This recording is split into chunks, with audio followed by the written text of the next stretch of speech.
Hello, everyone. Welcome to today's webinar on staying healthy while living with advanced liver issues. My name is Shreya Koirala. I'm the Public Health Program Coordinator for Hepatitis B Foundation, and I also manage Hep B United. A couple of housekeeping things before the webinar. As you can see, every attendee is on mute. If you are not, please put yourself on mute. There's a chat function. Please feel free to introduce yourself. Let us know where you're from and what you hope to learn from today's webinar. There's also a question and answer button. Any question you have through the presentation, please type it in there, and I will let Dr. Lai, who is our speaker for today, know what it is. Before moving on, a little bit about Hep B United. Hep B United is our national coalition. We have organizations in 29 cities and 23 states and DC. Hep B United is dedicated to reducing the health disparities associated with hepatitis B by increasing awareness, screening, vaccination, and linkage to care for high-risk communities across the United States. It is my absolute pleasure to be joined by Dr. Lai today. We did a webinar with Dr. Lai in October, and we had such overwhelming and great response. We talked about taking care of liver and nutrition during that webinar. This one is going to be about advanced liver disease, and we are so grateful to Dr. Lai for being here today and agreeing to do this for us. Dr. Lai is I'm sorry, can you see my screen? Just making sure. Dr. Lai is a general transplant hepatologist at the University of California, San Francisco, and holds the endowed professorship of liver health and transplantation. Her mission is to improve life of patients with end-stage liver disease, both at an individual level through patient-centered care, as well as a system-wide level through clinical investigation and dissemination of her impactful research.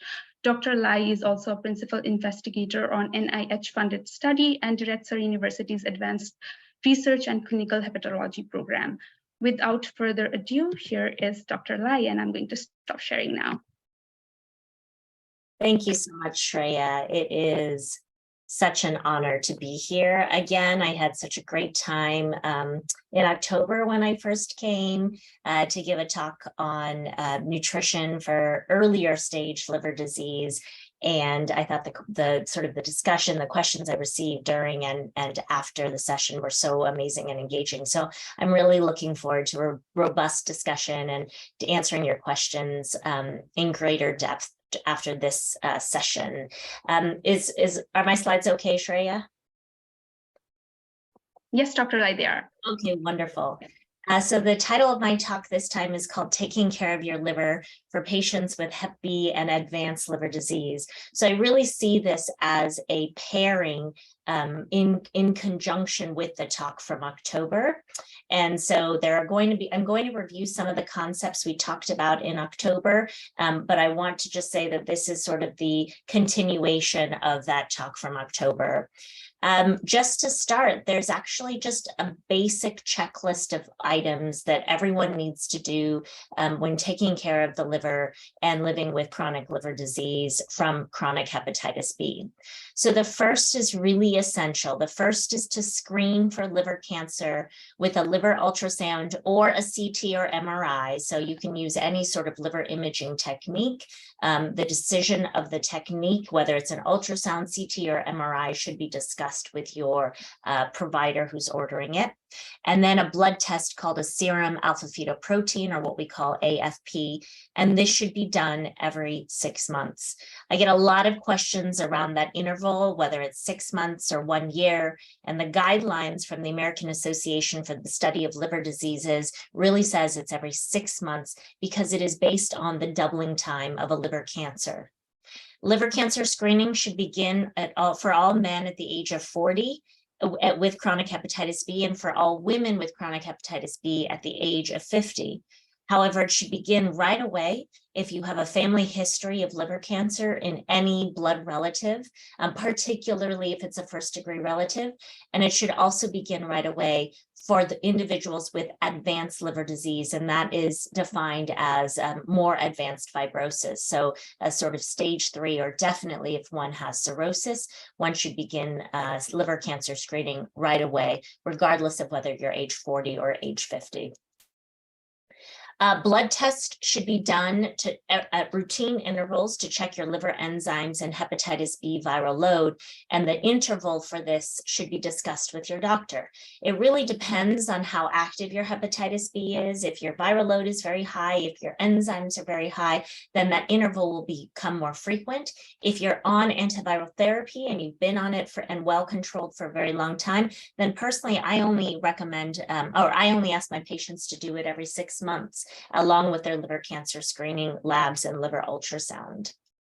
And the last thing is that if you have been prescribed antiviral therapy, and remember, not all patients with chronic hepatitis B need to be on antiviral therapy, but if you do meet criteria for antiviral therapy, it's absolutely essential to find some strategy to take the antiviral therapy every day. The antiviral therapy is very well tolerated and it's extremely effective, except for patients who aren't able to take it every day. And that's when one can get into trouble with viral resistance.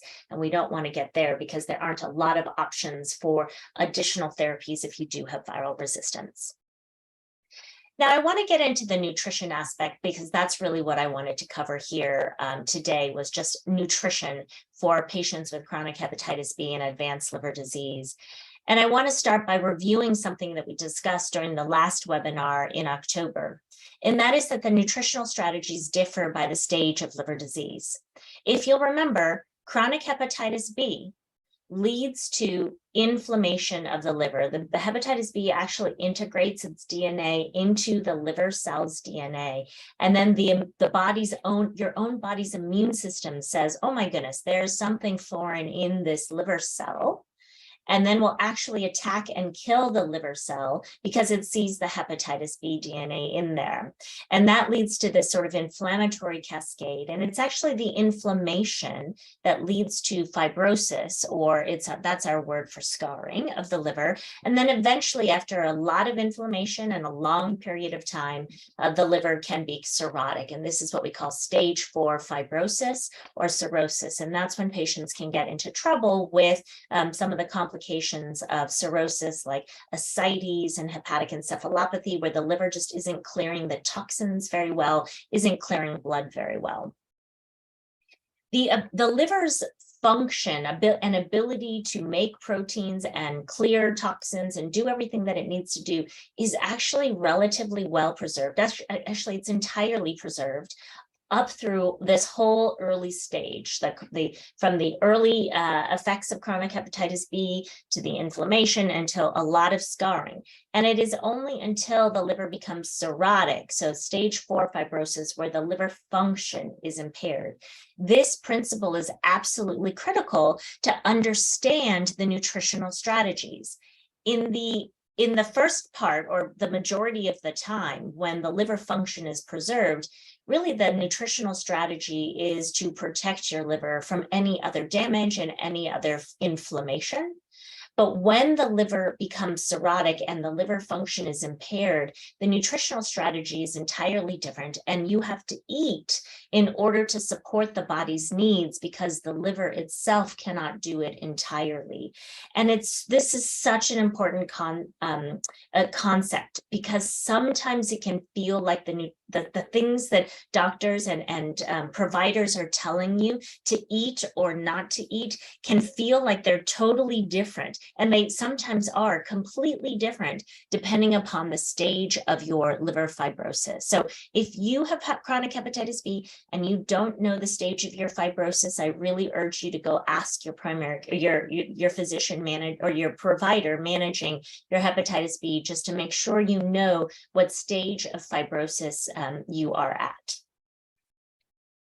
Now, in the webinar in October, I really focused on protecting your liver. So I want to just review some of these concepts from the last session, but I do really recommend that if you haven't seen it or you don't remember it, you can actually use this QR code or go to the Hep B United website under the webinars. You can see the videotape recording from the webinar just to review that video, because I'm not going to go into it in great detail. I will review some of the major concepts. The first concept was that in order to protect the liver from other insults, particularly from fat and inflammation, one of the greatest phrases that I can think of that really summarizes the strategy is eat food, so really whole foods, not too much, and mostly plants.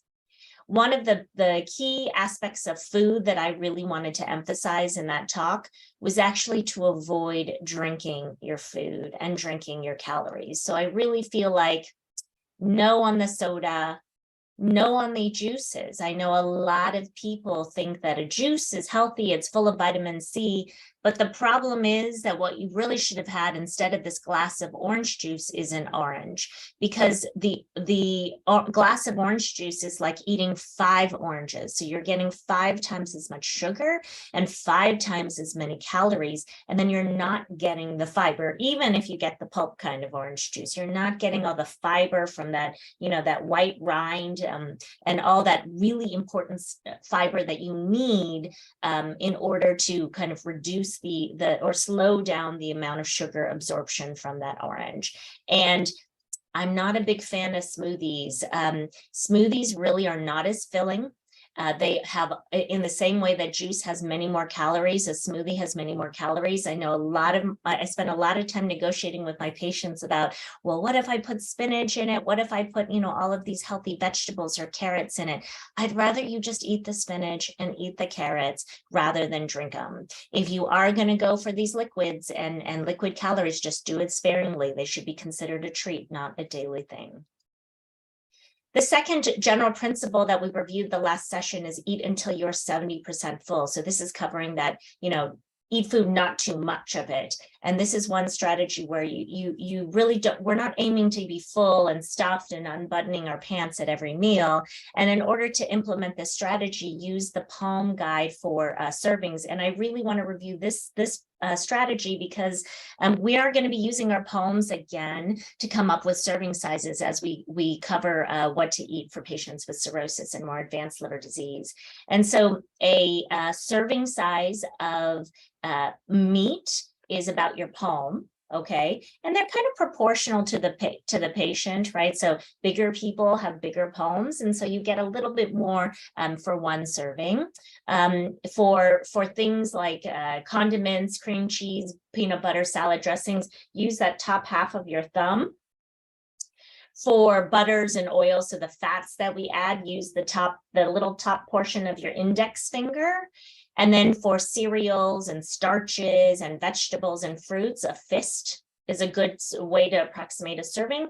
And things like nuts and small snacks, just a tiny little part of your kind of cupped hand, or 2 handfuls of pretzels or pita chips if you're going for some of the bigger snacks. And the last principle I want to review from last session is aiming for a Mediterranean style diet. So in Asian cultures, this might be the Mediterranean style diet. And this food pyramid actually really helps to represent what the Mediterranean style diet is like. It is on a daily basis, you've got some whole grains. This is where your rice would go into. Lots of fruits and nuts, 2 to 3 servings of fruits and nuts a day. Olive oil is a good way to go. I know in Asian cultures, we tend to emphasize more of the vegetable oils and the canola oils, but the data show that although the canola oil, vegetable oil is certainly better than some of the oils with a lot of saturated fats, such as ghee or peanut oil. It even is better if you can switch some of those oils to olive oil instead of the canola oil. And then you can add 2 to 3 servings of milk, cheeses, or yogurts. I know a lot of people sort of have in their head this idea that dairy is not a good product to eat, but in fact, and cheese is very fattening and salty, but in fact, cheeses and yogurts have a lot of fermentation in them, and so the data are emerging over the last decade that actually cheeses and yogurts are quite good to promote some of the healthy bacteria in the gut. And then on a weekly basis is where you get into what we classically would call proteins, the fish and seafood, 2 to 4 times a week, poultry, eggs, 2 to 4 times a week, sweets, 1 to 2 times a week. And then when it comes to beef and pork, very sparingly, once a week or even less than that if possible. So if we were to represent what your plate should look like, it should actually be full of some of the whole foods, vegetables, avocado, put those on your plate first. That should dominate the plate. And on top of that, you can add an egg and nuts, seafood, and then on occasion, the meat. And then you can put a smaller size of the grains like your rice over here. So that really should be what your plate looks like. I would recommend starting by putting the vegetable on there first. Okay, so now that we've done the review of the last session from October, let's move forward and talk about how to nourish our bodies when you have chronic hepatitis B and advanced scarring, or what we call cirrhosis. The strategy, instead of protecting the liver, which is what we should do when your liver function is preserved and you have early stage hepatitis B, now when your liver function is impaired in some way, the nutritional strategy is about supporting your body's needs. So for protecting the liver, I said eat food, not too much, mostly plants.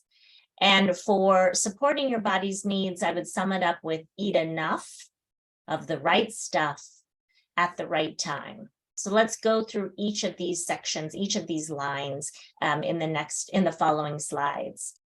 The first is eating enough. The reason this is so important is that patients with cirrhosis have very high energy needs. The body is very inflamed because it has a cirrhotic liver. Even if one is less active and more sedentary, there's just a lot of metabolic needs that the liver has, or that the body has when the liver is no longer functioning. And so the AASLD guidelines have stated that there are in general, some minimum caloric recommendations based on your body mass index. And so this is just a ballpark estimate, and I recommend you just take out your phone and try to calculate it for yourself. The first thing you need to know is not just your weight, but you actually need to know your body mass index. In order to calculate your body mass index, you can go to a body mass index calculator. It's available widely online. I would recommend just going with this trusted website at the cdc.gov, or the NIH has one as well. You can use this QR code to get straight to that link for body mass index. So calculate your body mass index, and then depending on where you are, if you are not obese, so body mass index of less than 30, the estimated amount of calories that a patient with chronic Hep B and cirrhosis should eat is about 15 kilocalories. If one is obese, so that is a body mass index between 30 and 40, the kilocalorie target should be between 11 to 15 kilocalories per pound of body weight a day. And if one is morbidly obese with a body mass index of greater than 40, then the estimated caloric target should be 10 kilocalories per pound of body weight a day. So let's just do this so I can just take you through this exercise. You'll see that it's not that difficult. So let's say that one's body mass index is less than 30. That you go to this calculator on cdc.gov, your body mass index is less than 30. So now what is your weight? So let's say your weight is 140 pounds. And then you multiply 140 by 15, and that comes out to about 2,100. But you could also have a body mass index depending on your height, because your body mass index is essentially your weight normalized to your height. So let's say you are 180 pounds, but you're tall. So your body mass index is still less than 30.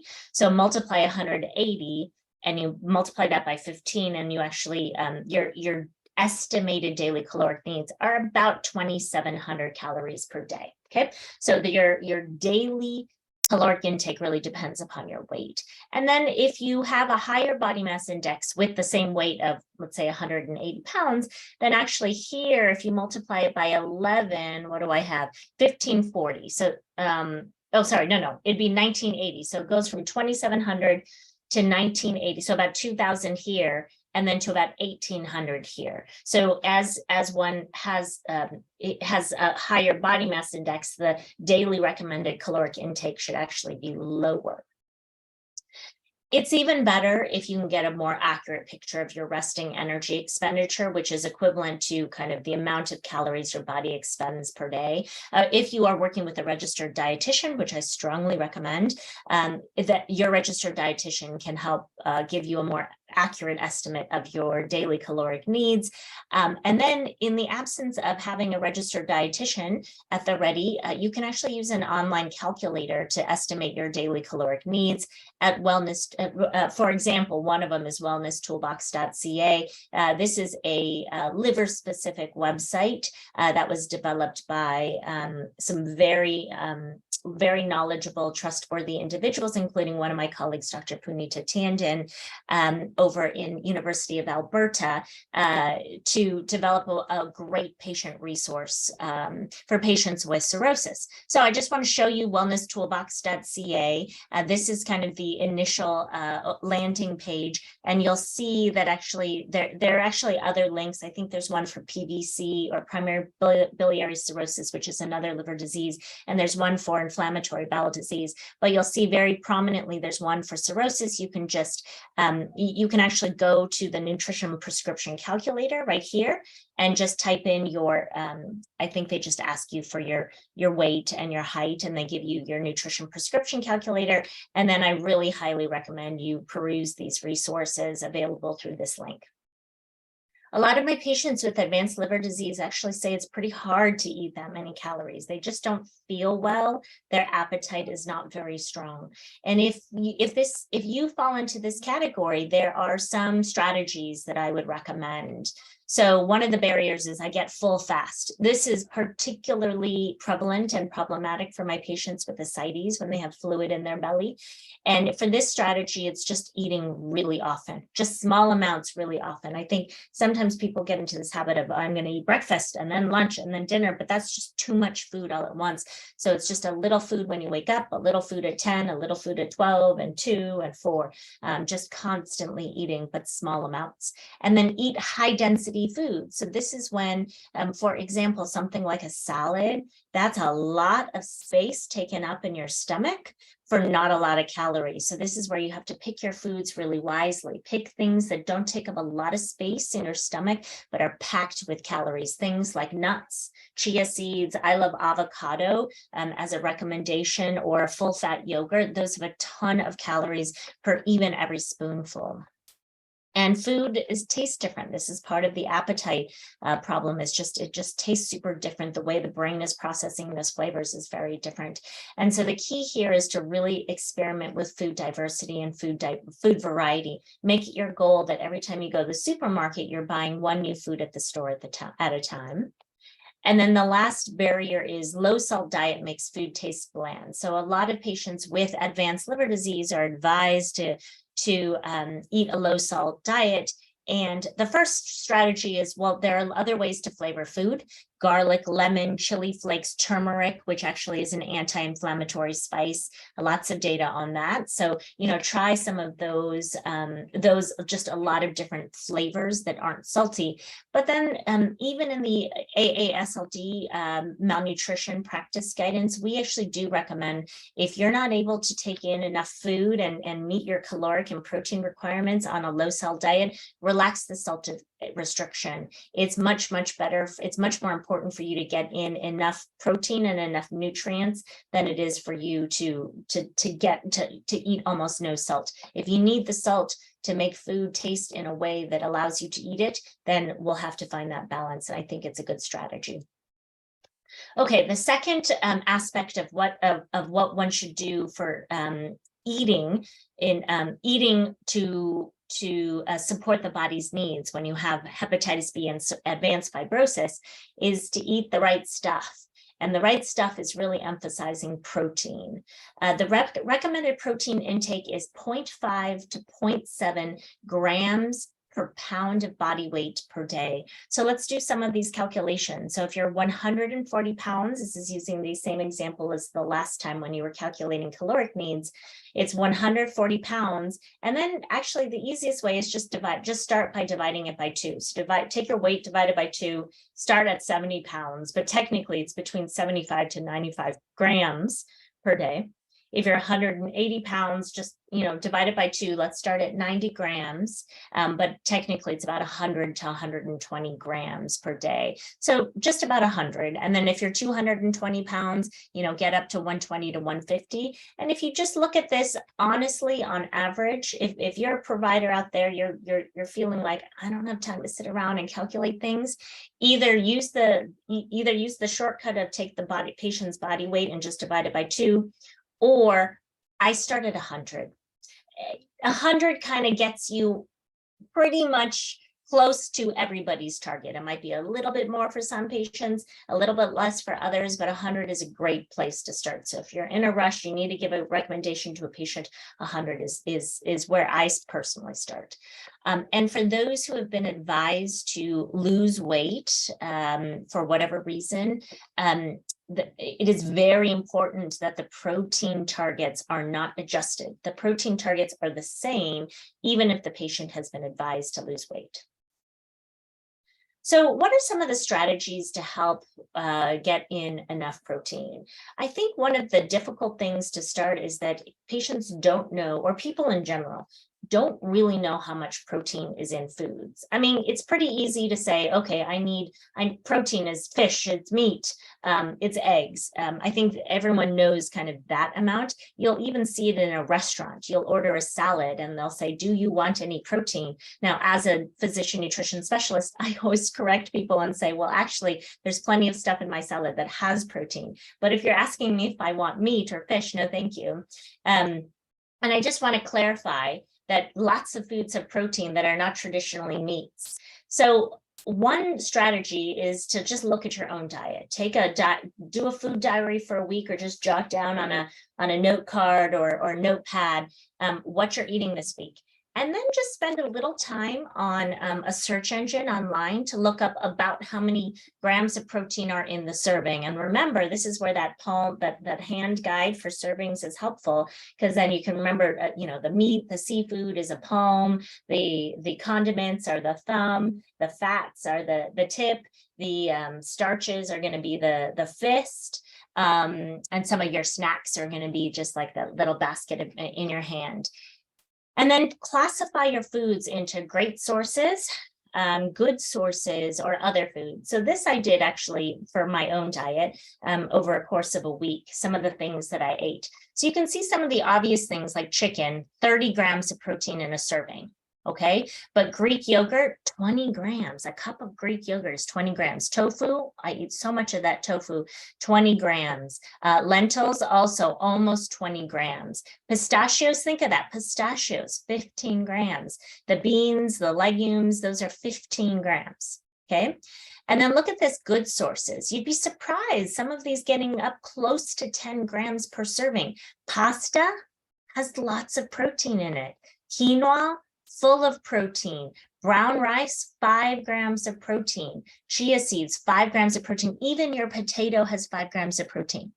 And then you have these other foods. Avocados, still a great source of just really healthy fats, as well as some protein. Your broccoli even has protein. Corn, great source of protein. Wheat bread, white rice. I mean, just look at this list. Even your orange has some protein in it.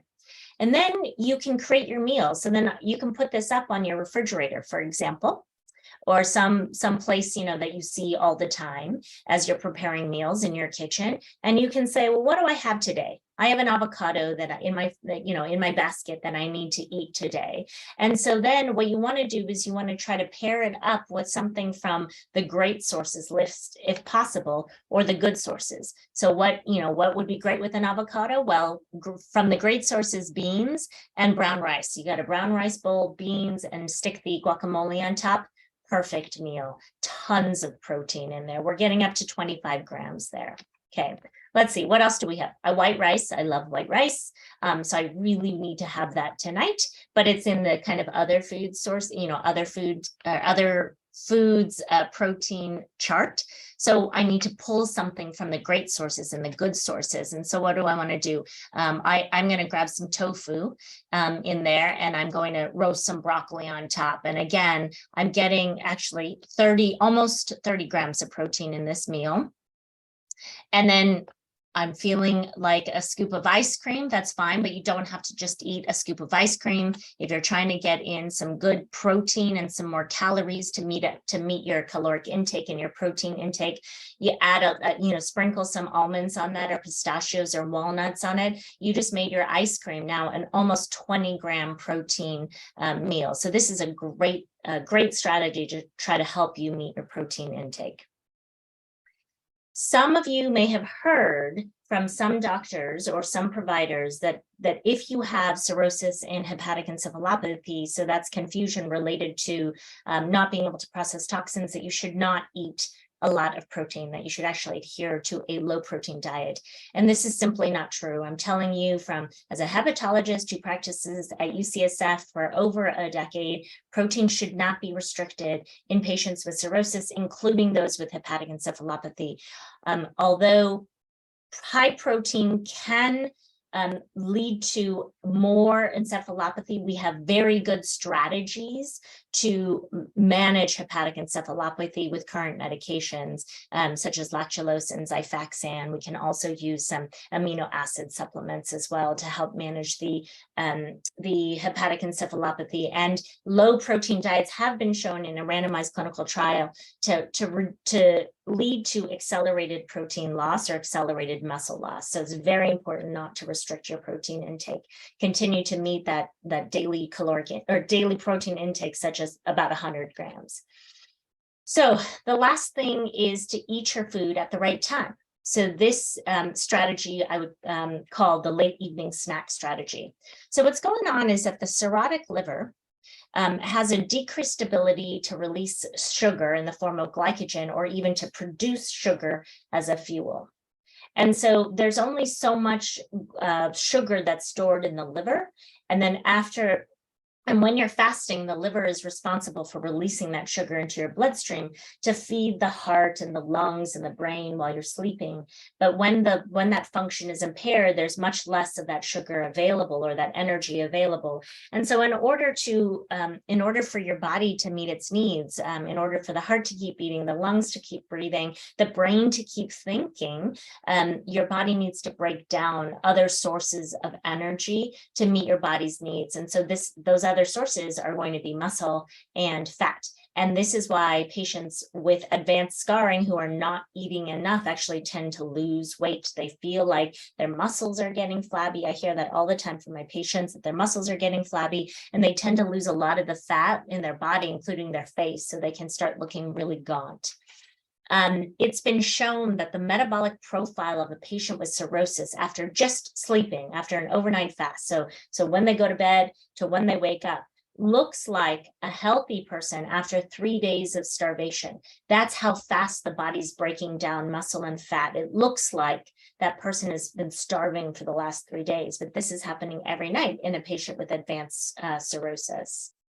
And so that's the strategy of the late evening snack. It's to actually reduce the amount of time that your body is fasting. So let's say you eat dinner at 6 o'clock, but then don't go to bed until 10 o'clock, which is a pretty typical schedule. What you want to do is you want to eat something before you go to bed at 10. So at 9:30, start eating a snack so that you wake up at 7 o'clock, and instead of having fasted for almost 12 hours or 13 hours, you've only fasted from 10 o'clock when you ate the snack until 7 o'clock when you woke up to hopefully eat breakfast right away. Now, of course, the timing of this late evening snack should be adjusted for your own schedule. If you eat dinner very late and you go to bed right away, but you don't eat when you wake up, you don't eat for a while, then it should be a very early morning snack, of course. But the whole idea is just to reduce the amount of fasting time.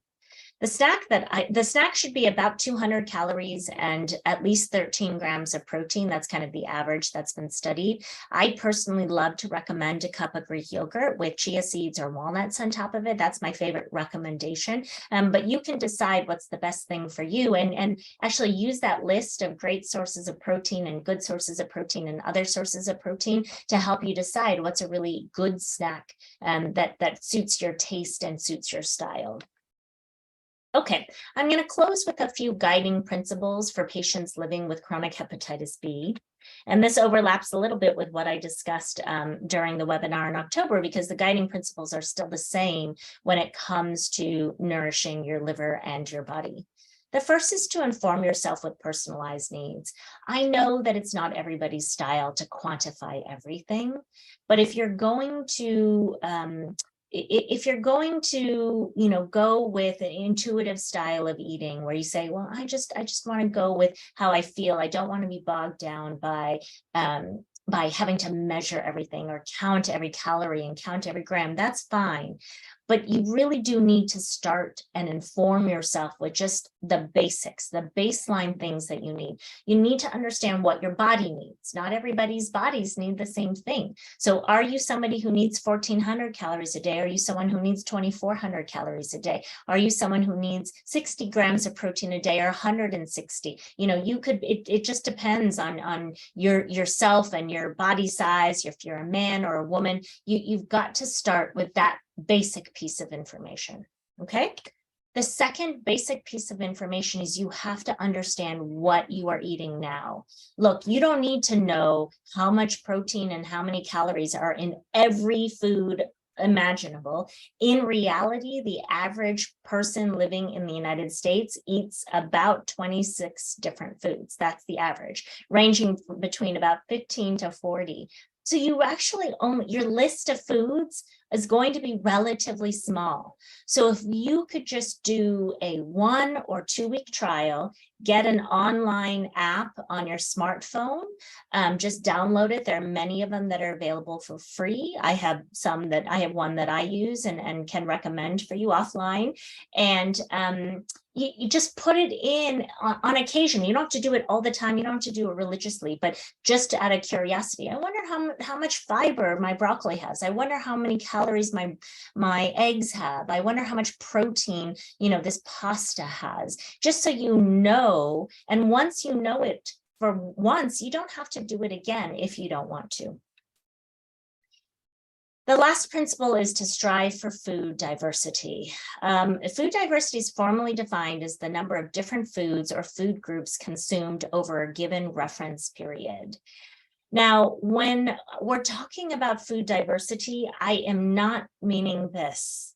Although this looks very diverse in terms of shape and color, and I guess sweet and salty and crunchy and kind of mushy, this is not what we're talking about. This is basically a picture of ultra processed foods. This would not count as food diversity. What I really mean is to strive for diversity in the form of food groups. So, really get enough whole grains, get dairy if you can eat dairy, get seafood if you're going to eat seafood, get legumes, and get a whole range of fruits and vegetables, and a variety of oils and fats with an emphasis on the olive oil, as I mentioned before. One strategy is to actually eat the rainbow. If you can aim for, whichever meal is your big meal, is that going to be breakfast or lunch or dinner? Can you really aim to try to get most of the colors of the rainbow? I find purple and blue a little bit difficult if it's not blueberry season, but you can definitely get plenty of these hot colors, or the warm, these colors, the reds, the oranges, the yellows, and you can definitely get some green, and then add some of this white, like cauliflower. Try to get your meals to look like a rainbow, to be really rich in color, and then you can actually, your brain will think that's a really, really delicious meal because it's so visually beautiful. Lastly, it's absolutely critical to exercise. Keeping your body moving as much as possible, reducing the amount of time that your body is sedentary is so critical. Even if you're somebody who is working and has a desk job, it's really important to set your alarm to try to do some walking or stretching, so you get the blood pumping into your muscles and through your liver, and getting your heart rate up a little bit every couple of hours. That's absolutely critical. And it's essential to get the nutrients that you're eating integrated into your body. A lot of that protein, if you're not going to use the protein that you're eating through exercise and moving your muscles, you're just going to pee it straight out, actually. And so what you need to do is do what bodybuilders do. What do? They drink chocolate milk before their workout, 30 minutes before their workout. They work out and they drink chocolate milk 30 minutes after for the recovery drink, because that's when your muscles are actually recovering, or they're about to be used and they're about to be stressed, and they need the energy to integrate and to use within their muscles. So I recommend that you think the same way as a bodybuilder and use exercise in that way. So in summary, for hepatitis B patients with advanced liver disease, nutritional recommendations include eating enough. You need to start with estimating your caloric needs as well as your protein needs. Of the right stuff being protein, as well as a diverse source of foods, and at the right time. So that it means frequently, avoid long periods of fast. One of those strategies to avoid periods of fast is through a late evening snack. Thank you so much. Thank you so much, Dr. Lai. That was a lot of great information, and I'm sure our attendees feel the same way. I'm now opening it up for questions. Please raise your hand or drop a question through the question and answer box or through the chat box. I actually can see one that has come through chat. Dr. Lai, Milo is asking, what is your recommendation about organic coconut oil? Coconut oil. Okay, so there are actually two parts of this. Coconut oil, I'll start with the coconut and then we'll go to the organic part. Coconut oil, it's interesting because it's a medium chain triglyceride, which is actually a pretty good level of absorption. And so I'm not opposed to coconut oil. I think that you'd want to use coconut oil still, maybe not sparingly, but not for every meal. Like, I don't want you frying your eggs in coconut oil, but I don't think I think coconut oil is actually a reasonable choice to add, if you wanted to add some flavor or do a little bit of cooking with it. I wouldn't use it as the predominant fat. In terms of the organic, I personally have not seen a ton of evidence that has convinced me that organic foods are healthier with respect to with respect to supporting your body's needs. Now, if your goal is to make sure that you don't have any detectable pesticides in your body, then yes, definitely go with organic foods. And organic, including organic oil. But there has not been convincing evidence to show that even detectable amounts of pesticides or chemicals from traditional conventional produce or conventional products actually leads to adverse outcomes. And so another question I oftentimes get in giving nutrition talks is the affordability of eating a healthier diet. And I would say that if we're talking about affordability, organic produce is much more expensive and is not worth it to protect your liver or to support your body's needs. And so coconut oil, okay. Organic, not worth it. If you can afford, if it doesn't matter to you from a financial perspective, that's fine. Thank you so much, Dr. Lai. I had a follow-up on that. I am from Nepal, and nowadays I've been hearing this trend that everything is better if you cook it in ghee instead of oil. How true is that? Is there any sort of advantage to cooking with? Honestly, I don't know. I don't really know. I haven't studied ghee that much, and so I can't actually answer that question, but I'm going to write it down so that I'm prepared the next time. I'm so sorry. No problem. Thank you so much. We do have a couple more questions come in through chat.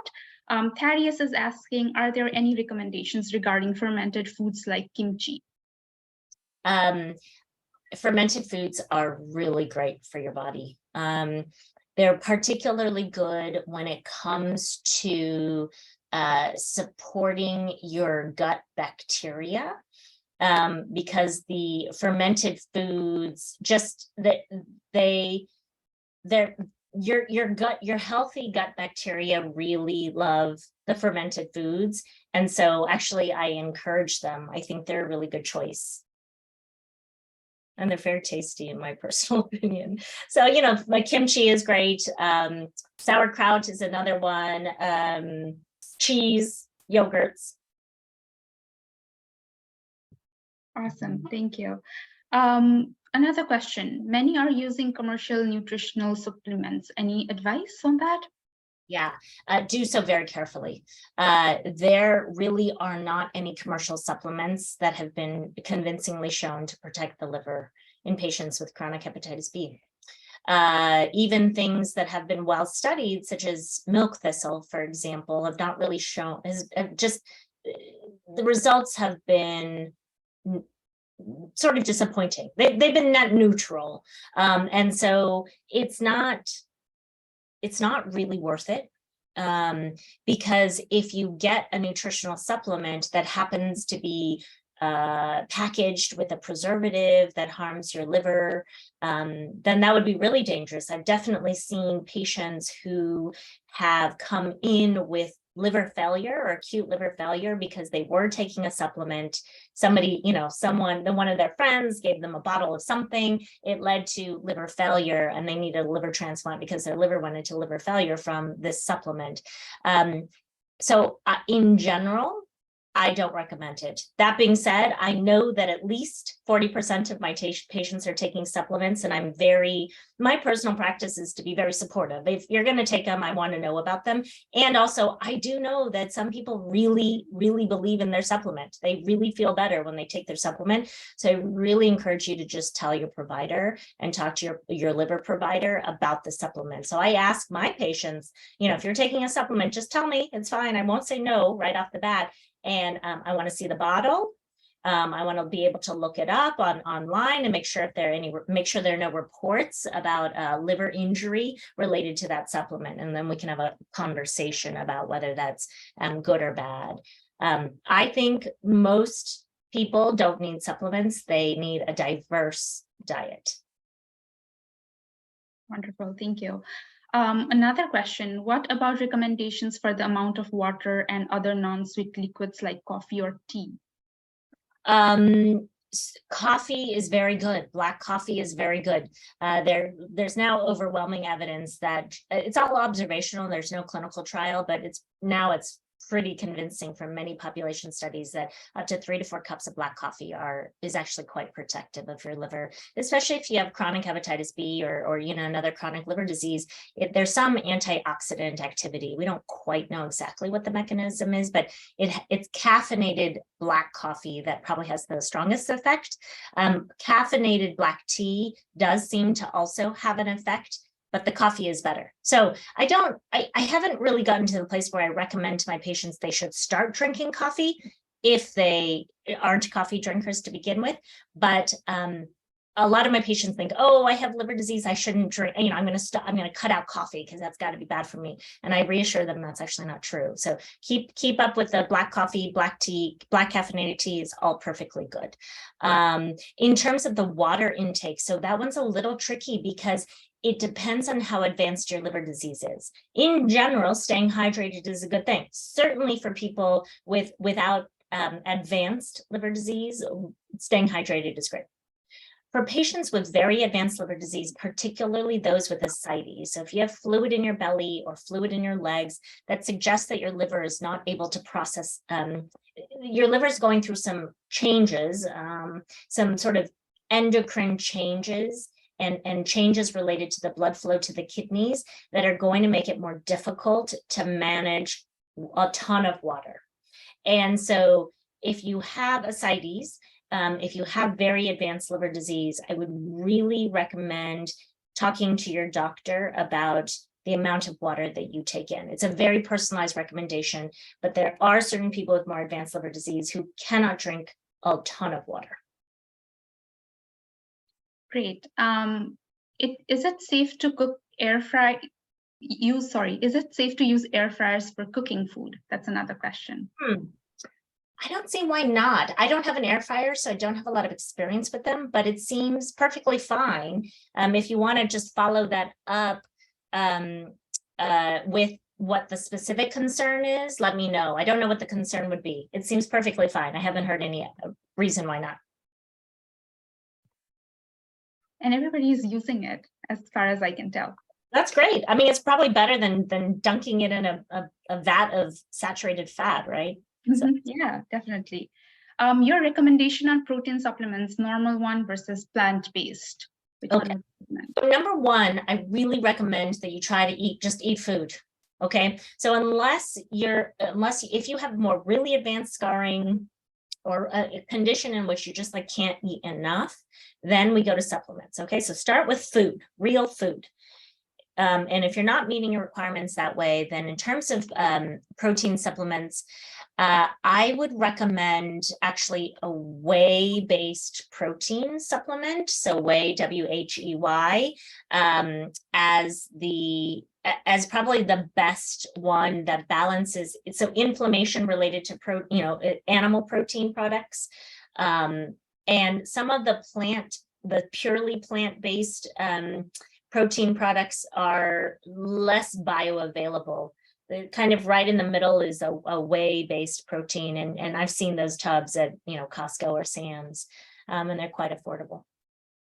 Dr. Lai, for patients who have other diseases too, sometimes it's said that red meat is not really good for health. How true is that, or if people should be avoiding that? Red meat has a lot of saturated fat in it, although the evidence is starting to suggest that the saturated fat in red meat is not as bad as we think. Where I come down on this, it's actually quite controversial. This topic, it's gotten very controversial. Back like 10 years ago, it was not controversial. Everyone said, don't eat red meat.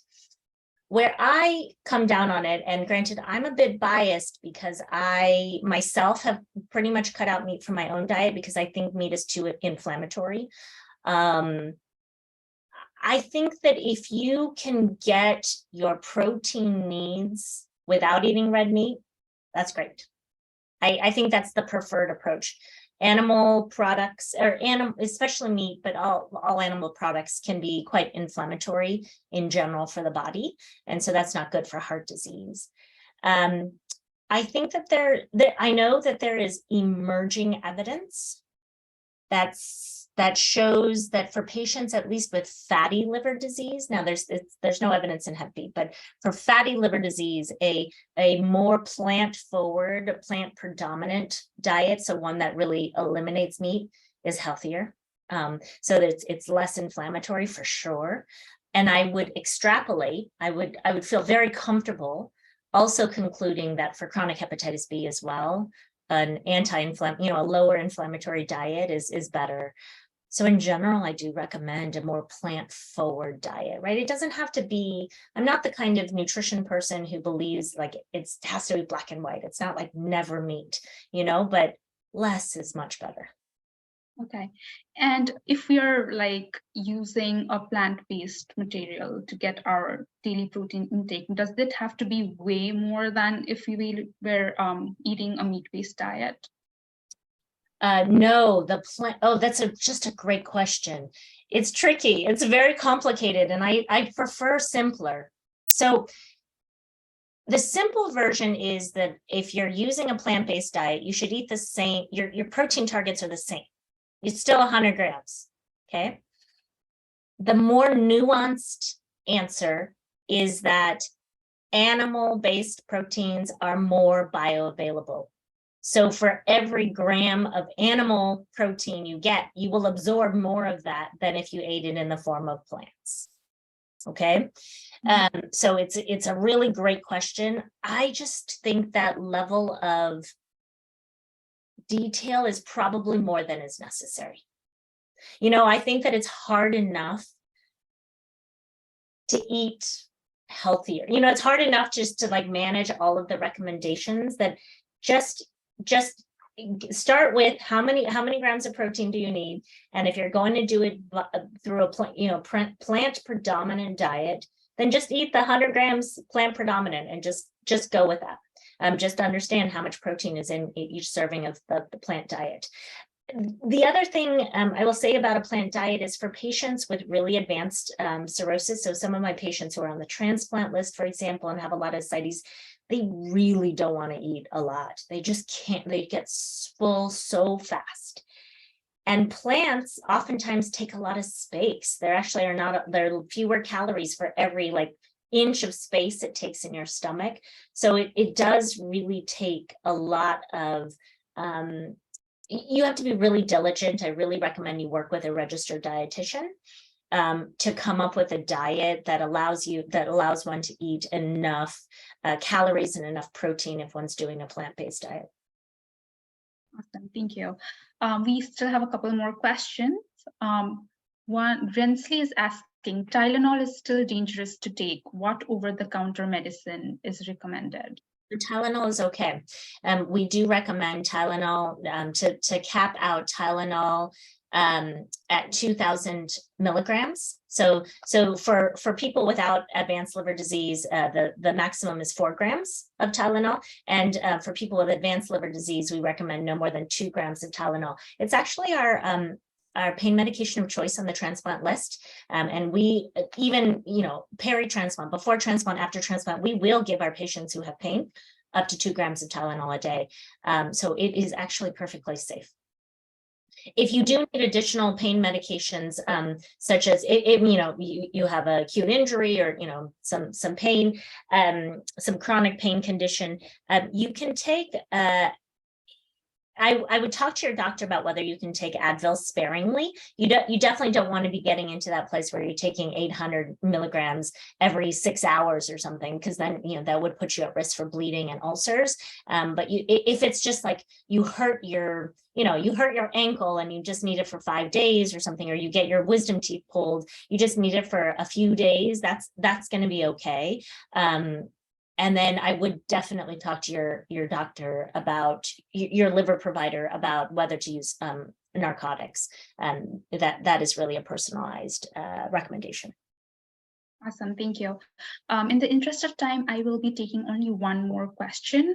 Once the webinar is over, you should all be seeing a survey pop up on your screen. So please fill that out. It is very helpful for us to bring you more webinars like this.